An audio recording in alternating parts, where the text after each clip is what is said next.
Hi hello good evening to all. This is your Ritvika royal. ఇప్పుడు నేను ఏ oil అయితే use చేస్తున్నానో ఆ ఆయిల్ని ఏమేమి తీసుకోవాలి, ఎంత తీసుకోవాలి, ఎలా వాడాలి, వాడితే యూజెస్ ఏంటి అనేది నేను ఇప్పుడు మీకు చెప్తాను.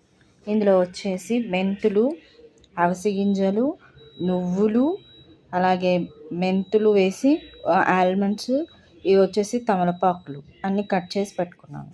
ఇది వచ్చేసి మునగాకు, తులసి ఆకు, కరివేపాకు, ఇవన్నీ కూడా మనం వాడుకునే హెయిర్ ఆయిల్ వేసి పెట్టుకోవాలి.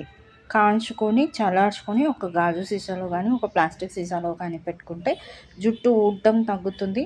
కొంచెం మనం మళ్ళీ డైలు అవి ఇవి వాడకుండా న్యాచురల్గా బ్లాక్గా ఉండడానికి ట్రై చేస్తుంది.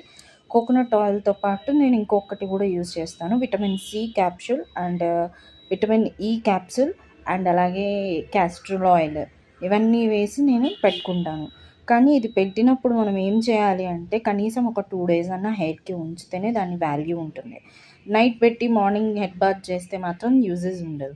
అది ఎవరికి ఎక్కువ డాండ్రఫ్ ఉండి ఎక్కువ స్వెట్టీ హెయిర్ ఉన్న వాళ్ళకి మాత్రమే అది వర్తిస్తుంది. మనకి స్వెట్ లేదు, డాండ్రఫ్ లేదు, ఇచ్చి లేదు అన్నప్పుడు మనం 2 days వన్స్ పెట్టుకొని మంచిగా హెడ్ బాత్ చేసేసుకుంటే సరిపోతుంది. This is one of the hair tip. Thank you. By by, signing off. This is your Ritika Royal.